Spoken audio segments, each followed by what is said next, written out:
Bonjour à toutes et à tous et bienvenue dans ce nouvel épisode du Digital Download.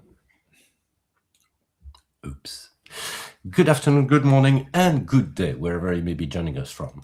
Welcome to another edition of the Digital Download, the longest-running weekly business talk show on LinkedIn Live, now globally syndicated on TuneIn Radio through ABGR, the world's #1 business talk, news, and strategy radio network. Today on the Digital Download, we're stopping the endless strategy meetings and getting to work.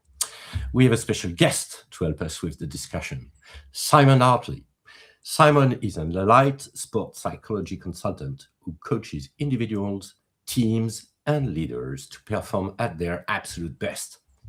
But before we kick off the discussion, let's go around the set and introduce everyone. As we're doing this, why don't you in the audience reach out to a friend, ping them, and have them join us? We strive to make the Digital Download an interactive experience, and audience participation, as you know, is highly encouraged. Helen, do you want to kick us off, please? Yeah, thanks a lot, Bertrand. I'm Helen Mackenzie, proud associate of DLA Ignite, and contemplating whether I'm going to join Asbertillo as a tech ma. Versus tech bro, in case anyone was wondering. Indeed. Mama, perhaps I should have said mama. Tracy. Thank you, Helen. Tracy. Good morning, everybody. Tracy Borreson, founder of TLB Coaching and Events, proud partner of DLA Ignite, and our resident authenticity champion in the room. I love a good conversation about how to get off the hamster wheel of anything. And fun fact, I was actually in London last October attending one of Simon's events, which is the reason I got to meet Adam in person. So there's like lots of good digital download vibes happening on this panel. Had you already met Tim at that point? I had, because Tim had been in Calgary. I came out to stalk Tracy in Calgary. Adam. Hi, everybody. I'm Adam Gray. I'm co-founder of DLA Ignite and co-founder of Asbertillo.ai, your employees' authentic voices, your company's strategy scaled safely. Wow. I'm very much looking forward to this. Taglines. Can we just celebrate that tagline? I haven't heard it yet. It's good. I like it. Excellent. Tim. Yes, thank you. Welcome, everybody. My name is Tim Hughes. I'm the CEO and co-founder of Asbertillo.ai. Also famous for writing the book Social Selling and Influence, using social media for cold outreach and new business sales. Thank you very much, Tim. And myself, Bertrand Godillot. I am the founder and managing partner of Odysseus & Co. and a co-founder of Asbertillo.ai. I don't know the tagline yet, by the way, Adam, so you're going to have to share that. As I said, this week, we will talk with Simon. For almost 30 years, he has worked with top-tier athletes in Formula One, Premiership rugby, and the Olympics, helping them amass around 50 world championships and records. Let's bring him on. Hello, Simon. Welcome, Simon. Thank you very much. Thank you. Hello, Simon. Why don't we start with having you telling us a little bit more about yourself and what led you where you are today? Yeah, sure. I'm in sweltering hot North Yorkshire in the north of England. My background is sports psychology, as you said, working with sports teams and athletes, helping them to win medals and trophies and championships. But my real passion has always been to figure out what makes the best in the world different. What do they do differently? How do they think differently? How do they take on challenges differently? How do they negotiate risks differently? And I don't do it just because it's interesting, although it is genuinely very interesting. I do it to help people adopt those principles for themselves and be able to become great at whatever they do. Excellent. Well, thank you for that intro, Simon. And we are going to start with what we call the foundational question. And so here we go. Why businesses, do you think, get stuck on the hamster wheel of innovation conversations instead of taking actions?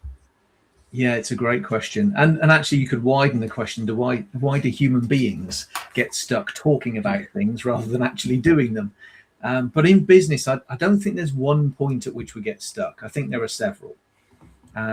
if I think back in the journey, do we actually recognize and identify the need for change?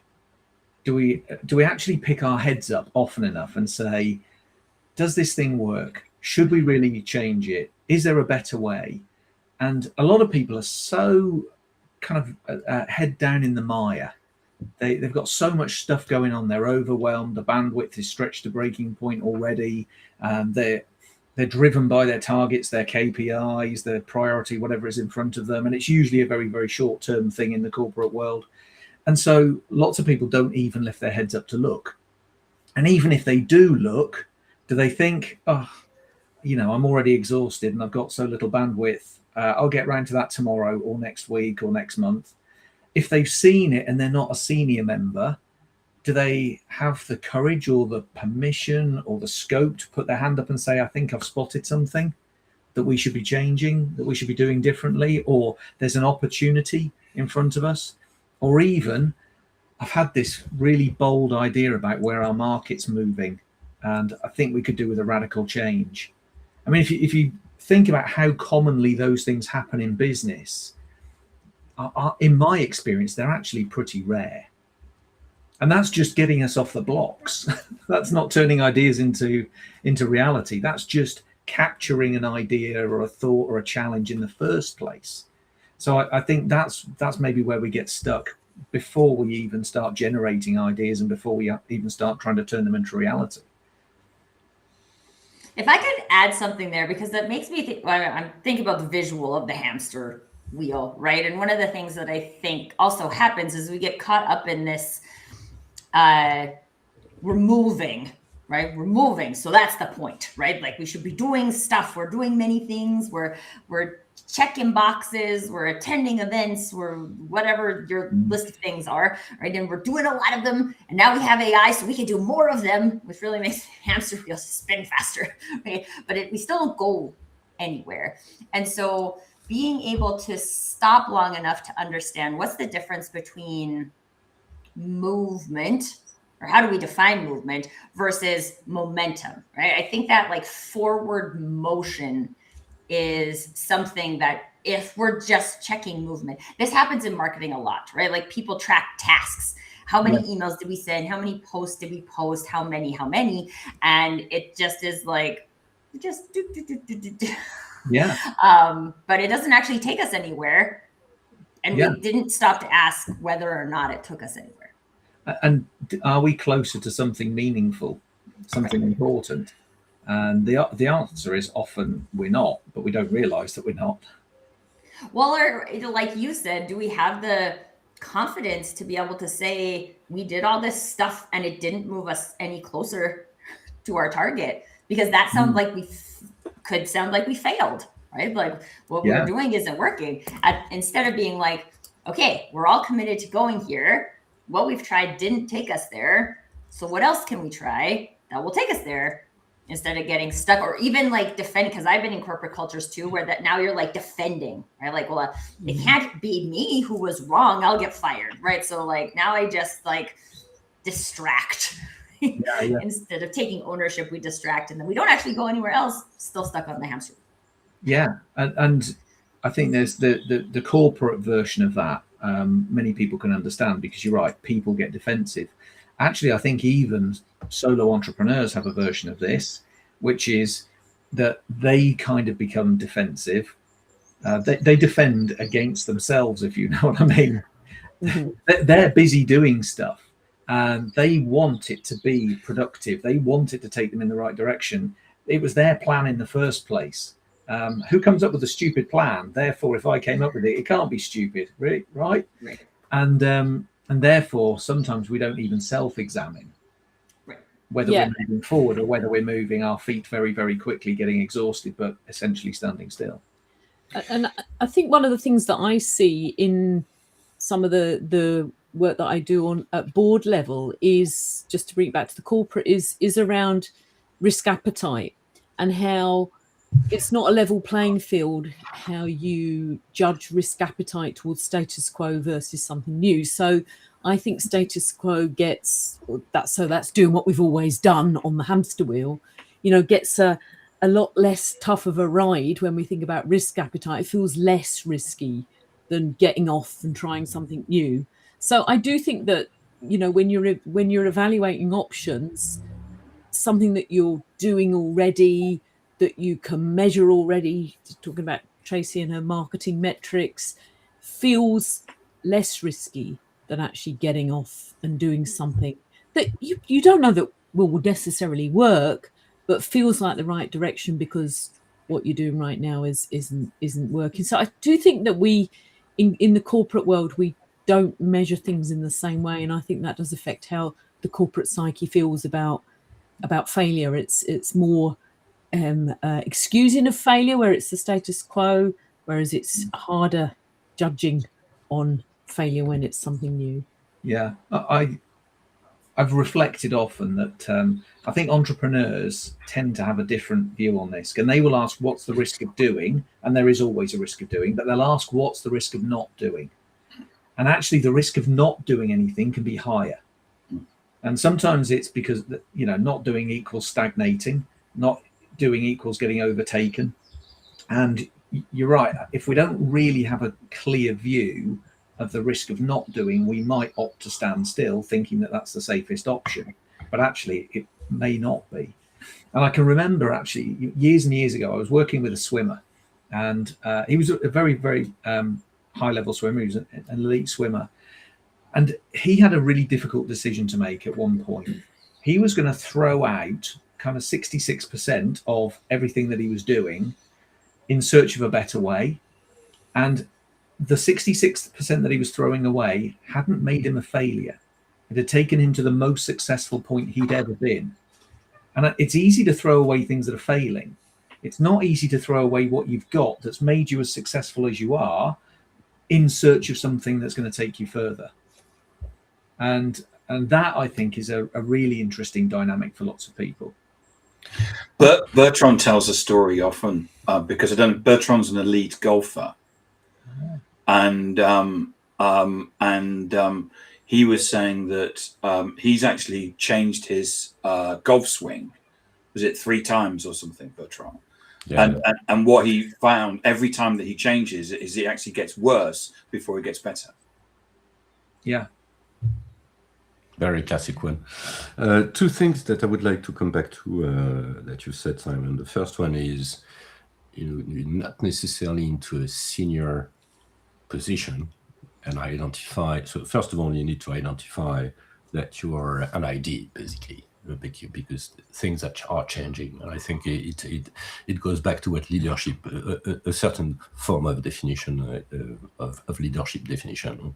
You've identified that things are changing, and you've got a great idea. Assuming you're not into the leadership position, how do you make that happen? Yeah, I think there's an opportunity that we've all got, but some people, I think, are probably more able to take the opportunity than others. I think right at the beginning of curiosity, at the beginning of this journey of curiosity, is what I call a moment of wonder. And it's that moment that we all have where we go, oh, I wonder how that works. I wonder why that happens. I wonder why we do it like that. Sometimes it's because something doesn't stack up. Sometimes it's because there's a gap between what we know and what we want to know. But it creates that little tension.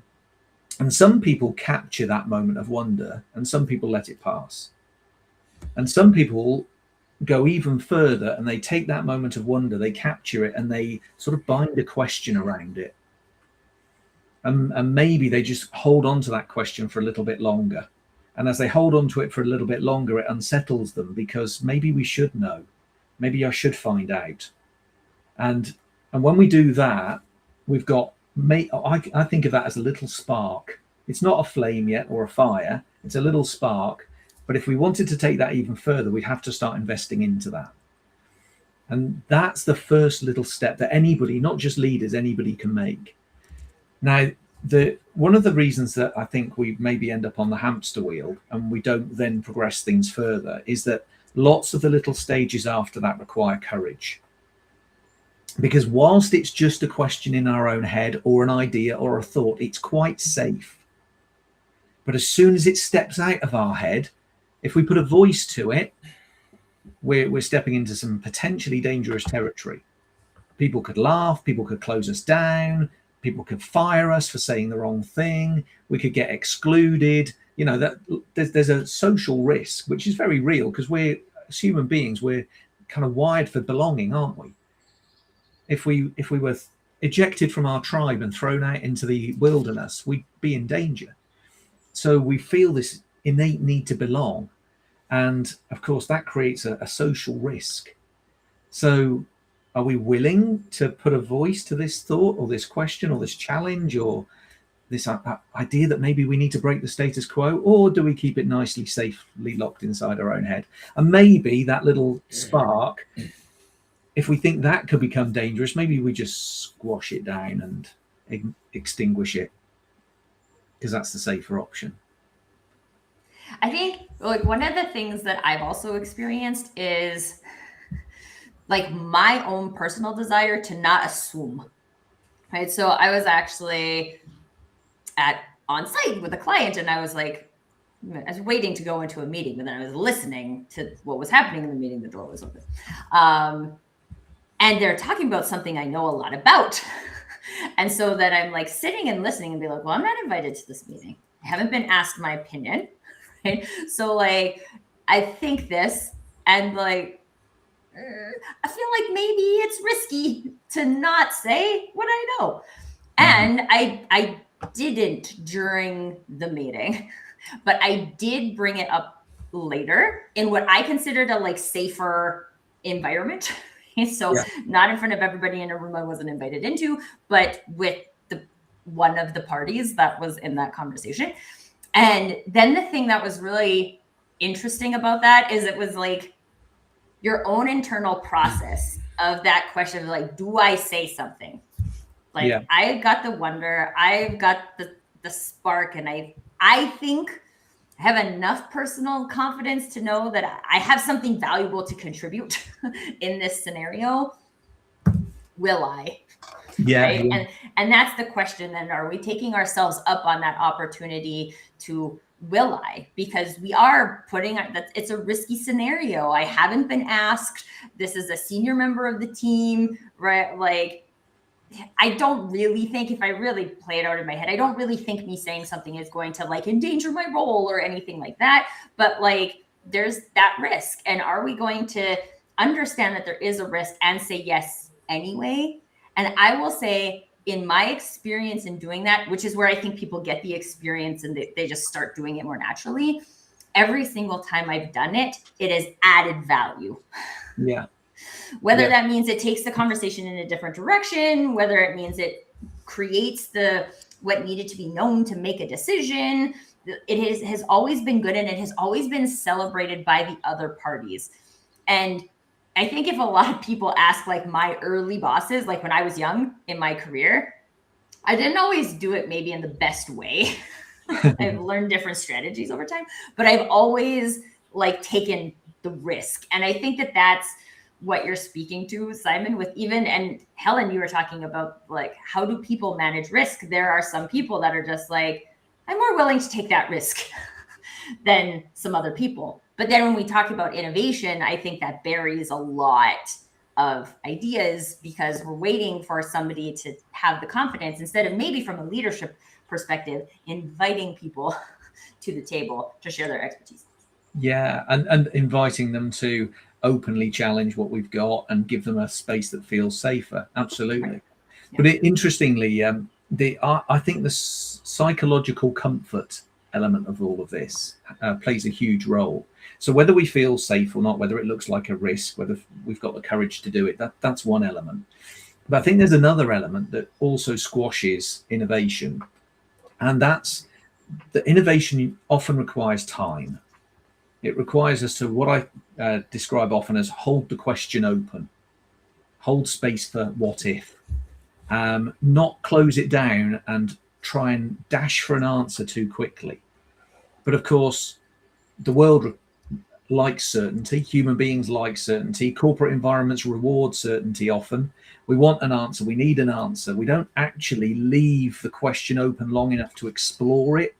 Because if we're going to get innovation, we need time to actually explore things, to try new possibilities, to imagine new futures, to come up with some stuff that might be bold, might be out of the box. That's all going to require time. And if we need answers now, and if leaders feel like it's almost their duty to provide an answer and to provide certainty now, we're going to crush innovation. We're literally going to squeeze it out of our time frame here. So I think there's some psychological comfort or discomfort around that, which, if we're not careful, could also extinguish innovation. But how do we balance these two opposing concepts? Because I've worked in organizations that have been incredibly innovative and never got anything done because they were so busy innovating. They innovated the innovations and nothing ever got to a point where people go, okay, that's what we're going to run with. But equally, I've worked in organizations that have been successful, but within that window of, there's relevance to, if you were making horseshoes 150 years ago, you had a job for life, or so you thought, and it turned out that wasn't the case. So, they're successful in that particular moment or for that particular period, but you could maybe see the end of the road coming and needing to change. So how do you balance those two things? Because you either get stuck and never change, or you're forever changing and never achieve anything. Yeah, that's a really, really good question. I mean, having an understanding, as Tracy said earlier, about where we want to be going, what actual progress looks like, I do think guides that to a certain extent. Equally, though, I mean, I'm a huge fan of being focused and knowing what we're working towards. But equally, I do know that when people genuinely play, they sometimes find answers they weren't expecting that take them off in a completely different and better direction. And if I look at some of the great innovations in history, they weren't intentional. It was a result of somebody noticing. Penicillin is a great example. Penicillin didn't come into being because a biologist was looking for the answer. They just noticed that on the edge, where there was this sort of this juice, that pathogens didn't form. I was like, oh, why there? I mean, that's curiosity at work. Why there? And if we could extract some of that, would it also kill other pathogens? Wow. What have we found here? Could we replicate this? Could this become medicine? It was the same if you look into the invention of the microwave oven. It occurred because somebody was playing around with some radar equipment and their chocolate melted. They're like, oh, would that happen if I put an egg in here as well? Or popcorn? Or what's happening? My goodness, these waves are cooking things. And so they weren't looking to invent an oven or an alternative form of cooking. So there is almost a danger to being too focused, I think, sometimes. But if we just innovate for the sake of innovation, we might come up with some really interesting stuff that doesn't take us forward. I agree. And I think that's call that a dialogue within leadership. We have a conversation and dialogue around this. If I'm honest, I think there's a great question from Mark, and maybe Adam or Tim, you want to take it. Mark ties very well into the discussion. Yeah, Mark asks a question. Mark Crosby asks a question. So, in a corporate environment, what is some practical advice of how you nurture a culture to challenge the status quo on a regular basis, and just not in a workshop? Yeah, great question. Great question. I would ask, how do we have conversations, regular conversations about that stuff? And not necessarily, you're right, in a workshop environment or even between leaders and people. How do we get people talking to people about it? How do we build it into the fabric of our conversations on a regular basis? And one of those things that I often do within elite sports environments is encourage people to reflect on the performance on a regular basis, talk about how well we're training, what can we do better, how can we prepare better, and not just for the 1%, but sometimes for the larger chunks, things that we could really do differently. and keep that conversation flowing throughout the whole of the organization. So sometimes it'll be with a coach in the room, sometimes it won't be. Sometimes it'll be with one of the senior players in the room, but sometimes it won't be. Sometimes it'll be just a couple of players leaving a training session, walking off and saying, should we have a chat to the fitness coach about doing the warm-up a bit differently? And if we can get that kind of conversation going on, this is likely to become more cultural. Yeah, and I think, from my experience of a team of 50 people, what myself and the leadership team did was to nurture a culture where any suggestion about anything to do something better, differently, was welcomed, but also to act on that and to make that happen. So it could be anything like, why don't we stagger lunch breaks, or why do we have to answer the phone on all the time? Why couldn't we have times where we just put the phone to voicemail and then we can get more work done, through to bigger things, big transformational things. But also I think that one of the things that we did was try to storytell around that within the team. So it's not just that you've got the bright ideas, but also that you're reflecting back with the team at just a coffee break or whatever, that one of the leader or supervisor would say, that was a great idea that Adam had this week about this, and we've made that happen, and thanks to Adam for the suggestion. Or even for me, I had a bright idea about something, and somebody in the team had a look at it and told me that it wasn't worth doing, but it was good that I thought of it, and that you were able to change it. So I do think leadership's has a responsibility, back to Mark's question, about just trying to make that the way that we do things. But it's not a big thing. It's about how you embed it into how you do things, but also how you reflect it back. But it can be a big thing, can't it? Because you can consciously engineer this into how you operate. So the new Apple headquarters is a great example of this, where the bathrooms and kitchens are quite a long way from where people sit. Not because they're trying to minimize costs, because obviously it's the most expensive building ever made, but because they want people to have to traverse through the office to go to these communal places, so that as I'm walking past, I say, "Oh, hi, Simon, I've not seen you for a while. I've just got this idea. What do you reckon?" And clearly, it works for them. And whilst we can't all build a huge donut-shaped office that we live in, there is an opportunity for us to consciously engineer these things in, I guess, isn't there? Yeah. And if you think about how conversation flows, leaders could start by not getting everybody together and saying, "Right, folks, how do you think we can improve stuff?" But maybe having some one-to-one conversations, particularly with those who they think are less likely to volunteer that in an open public environment. And just sparking a couple of those. I often try, when I'm working in environments, try and maybe catalyze some of those, be the catalyst for them, but then step out and see whether they can work without my input, and then see if we can get the leaders to step out and it works without their direct input. Just step back a little bit further, but make sure the wheels are turning. I think one of the things that comes up for me in Mark's question too is the word nurture. Because I've mentioned it on the show before when we talk about nurturing and like email funnels and things like that. If you don't have look at it like it's a plant. If you don't have a seed, you don't have something to nurture. You have to have something to nurture. And I think when it comes to culture, a lot of times people aren't looking at what their systems and processes are telling people. As we have a system for this, we have a process for this. We report every single time we're going to be out of the office to go to run an errand.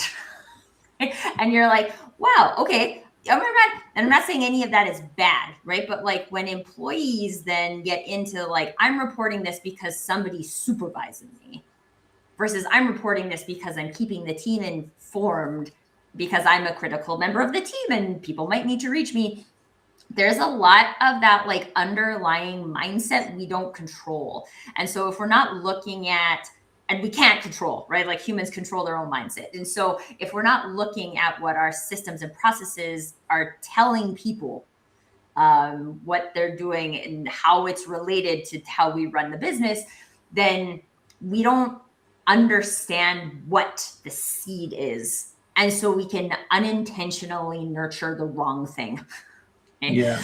So coming into an environment where people think that they have to report everything because the systems and processes tell them they have to report everything, and then a leader telling them, I want new ideas. The more new ideas you share, the better. And the leader actually believes that. The leader's not lying. The leader wants those new ideas, but the systems and processes haven't taught the team that how to do that.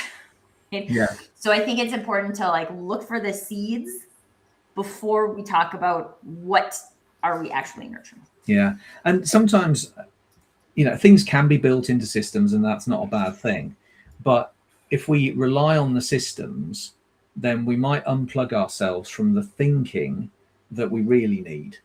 And my understanding here, what I've learned over the years, is that if leaders are really curious themselves about how we can do things better, they'll ask that on a more regular basis. They'll spark more conversations about that. They'll share their own ideas. They'll pull out ideas from other people. They'll circulate ideas. They'll build on ideas. They'll do that because they are curious. If they're relying on our innovations meeting because it's in the diary and it's part of the system and the structure and everything else, then when they get there, they may not actually ask some very good questions. They may not actually draw the ideas out of people. They might not actually create a little culture, mini culture within that setting that allows people to share their thoughts, ideas, challenges, etc. And so the structure is great and it's fine, but if the leader was curious, I suspect a lot would flow from there. Yeah. Without the structure and the processes, it would just naturally flow. Yeah, and I sort of went through a phase where I was a new leader and I was reading books and books and books. A lot of them are behind me. And they used to dread the Friday team meeting because I'd come in and say, I was reading this thing in the book, can we try it? I was reading this thing in the book, can we try it? Luckily for me, I had a team that indulged me, or perhaps they just indulged me because I was the boss. But I do think that helped them to feel a bit more curious because I was curious. Now, I would lend them these books and they wouldn't read them and things like that. But on the other hand, it shows an appetite for doing something different. And I was having a call this week with somebody, and it was quite sad actually, because they were out in the field talking to prospects about things and ideas and what the prospect actually needed, but what the organization felt that they were going to be delivering was totally different. And he was very sad that he didn't operate in a corporate culture, I think, where he felt that he could actually safely raise that without it being, totally off the mark, and perhaps that being the beginning of the end of his career in sales, really. So, I think it is, it's difficult to be brave. I think we spoke about that at the beginning, didn't we? Yeah. And even if we get to the point where we do have ideas flowing from people, the ideas are only the first step, of course. Mm-hmm. We were talking about the hamster wheel of innovation and why sometimes we've got plenty of talk, but we haven't actually got any forward movement. There's a huge gap between ideas and stuff that's in reality. We've turned the ideas into something real. And that, I think, is probably the tougher part of the exercise for many people. I mean, I know lots of entrepreneurs who've got billions of ideas. The ideas are not the difficult bit. Turning the ideas into reality is the difficult bit. That's where all of the challenges, all of the hurdles come from, really, in that process. And if you think about the likelihood that your idea is going to be successful first time, it's pretty small, because the idea is just pictures in our heads, really. That's not real. That's just images that we've got, usually conjured up by our imagination. To turn them into something real and have that real thing become successful is a totally different challenge altogether. And it requires quite a different skill set, I think, as well. So When I look at it, I don't see a single skill set for innovation. I see quite a lot of different tools. So we talked about courage, but and I think you actually mentioned that some of that is about our own mental blocks. So how do you get that sorted out? How do we build courage? Yeah, well, how do we overcome some of our own mental limits? Are there any secrets that you could share? Well, there are two ways that I look at developing courage and overcoming fear. The first, if we look at fear, the first is to understand that most fear is imaginary. It's not something that's real and right in front of us. It's something that we imagine could happen, that might happen. And I give people often a little example. If you were swimming in the sea off the coast of California or South Africa, and you saw this big triangular shape coming through the water, this fin coming out of the water, and you heard the Jaws music playing in your head, what are you scared of? And the headline answer for most people is they're scared of the shark. The truth is you're scared of what the shark might do to you. And what it might do to you is in the future. And it's the same if you think about what might happen if I voice this concern or share this thought. I might get ostracized from the group. I might get verbal barrage from my boss. Because it's what might happen, it's in the future. And the only way we human beings can ever experience the future is through our imagination. So it's imaginary. So if we can understand that it's imaginary, we might be able to change our relationship with that fear. Equally, if we would like to develop courage, courage is our ability to step towards the things we're scared of. And the only way we'll ever flex that muscle and develop courage is by continually stepping towards the things we're scared of, even though we're scared of them, because we're scared of them. And if we do that time after time after time, our little muscle gets stronger and we become a more courageous person. And if we do it in multiple different domains, we start to understand that our courage isn't narrow. It's not purely a contextual characteristic that we've got in one certain circumstance. If we do it in lots of different areas, we start to understand ourselves as a courageous person, see ourselves as a more courageous person. And as a more courageous person, we're more likely to step towards the things that we're scared of. So we can start to both change our relationship with fear and develop courage in combination, if we like. We have to drive that, of course. It's frankly, I'm still getting out of the water though at this point. Well, I think I've shared this on this show before, and honestly, it's like what I feel is one of my biggest parenting wins is that, like, when Nicholas was in kindergarten and we were standing in like the vestibule, he didn't want to go into the class, and I couldn't verbalize to me what he was afraid of, but he was afraid. He's afraid of something, right? This way he doesn't want to go in. And so I asked him if we could practice being brave today.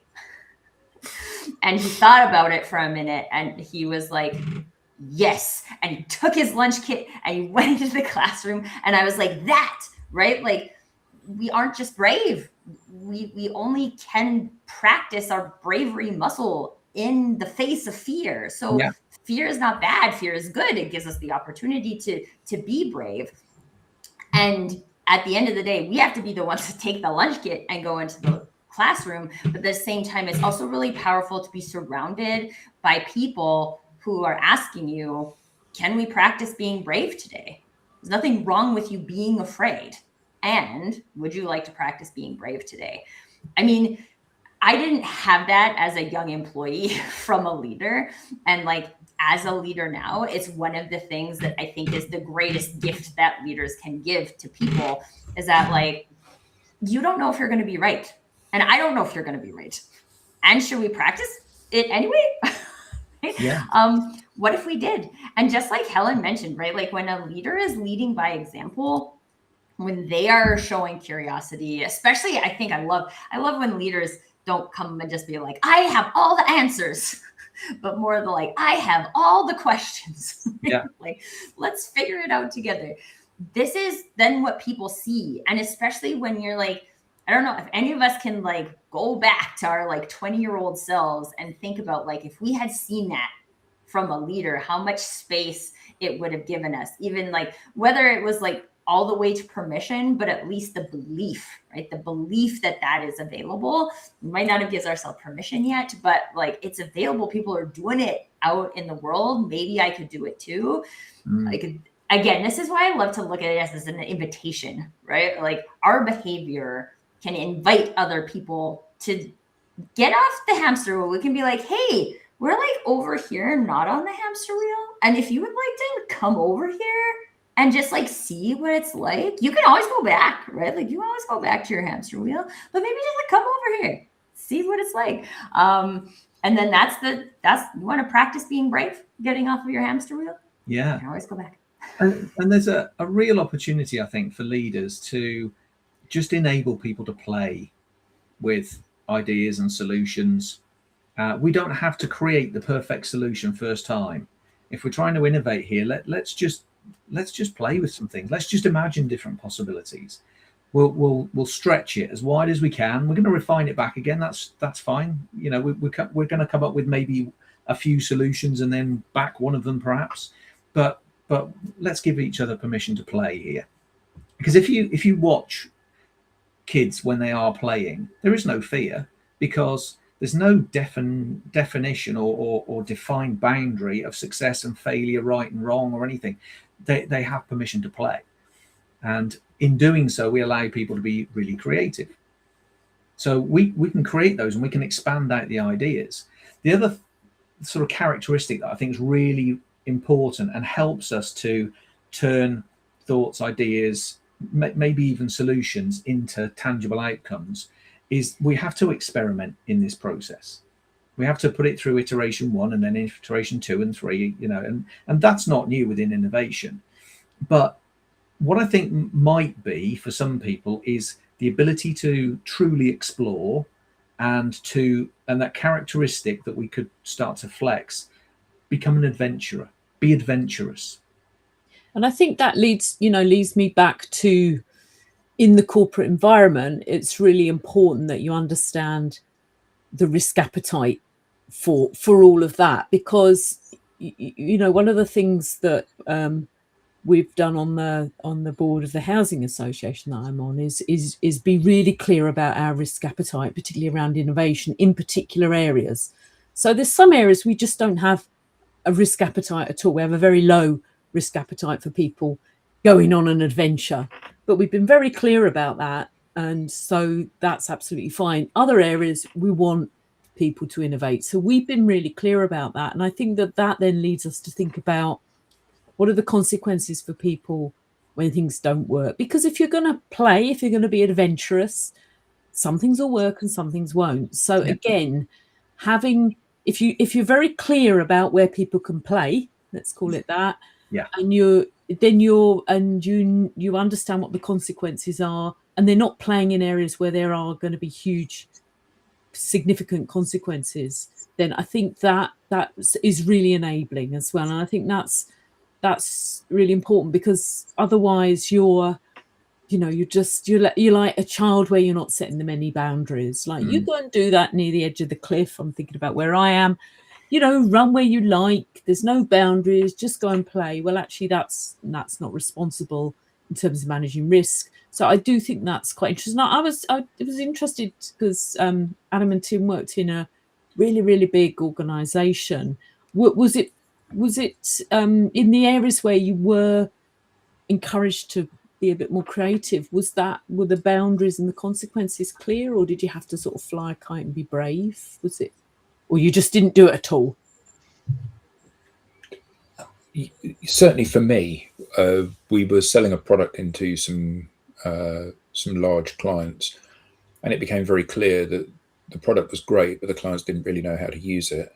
And I said to the VP, we need to sell consulting with this, because that's it's the right thing to do, but B, it's another revenue stream. And I was told, No, we sell software licenses. That's what this business does. So, okay, that told me. And I think that there's a risk, and certainly Tim and I try to not bury any ideas until we've established whether or not they're good or bad within the business. Because we always say we haven't got the monopoly on good ideas, don't we? We do. This is why we have panels like this, because then there's more good ideas. I've got a quick question for Bertrand. So you took your swing apart and put it back together, got to redesign your swing 3 times. Mm-hmm. When did you do it? When I was willing to step to the next level. And did you do it? Did you do it in the middle of a competition, a major competition? Well, that would have been a disaster, because every single time my entire summer has been a nightmare. So I was doing that.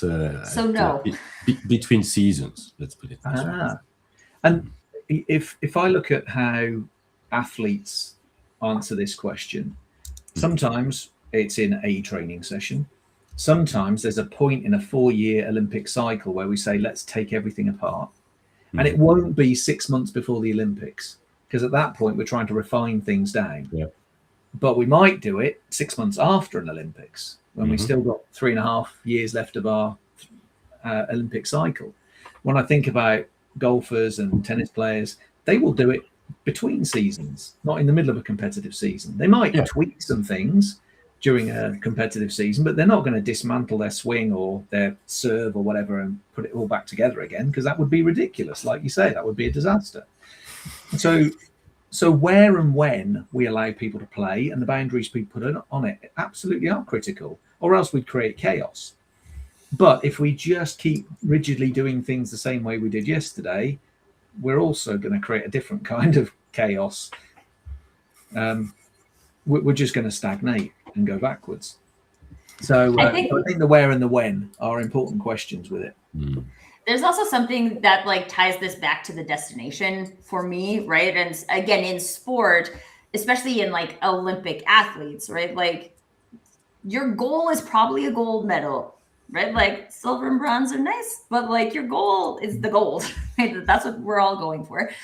When I look at a lot of the like safe areas to play that happen in marketing, people will be like, subject lines, you can put whatever you want in the subject line of an email. But then there's also a huge disconnect between like how that play actually turns into something meaningful.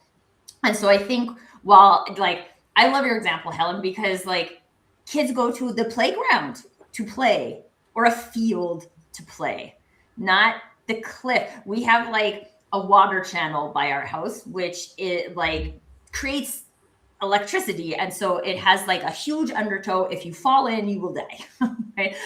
You will drown, doesn't matter how good of a swimmer you are. So the kids don't play there, right? This is an area where the kids do not play.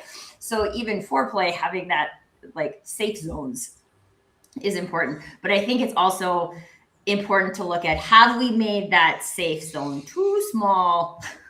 Because now I can't actually play in a meaningful way, right? I'm not playing towards growth. I'm not playing towards revenue. I'm not playing towards something better. I just am like, here's this little box you can play in, but don't let your friends in. Like now it's too small. And I just see that very often in marketing. Yeah.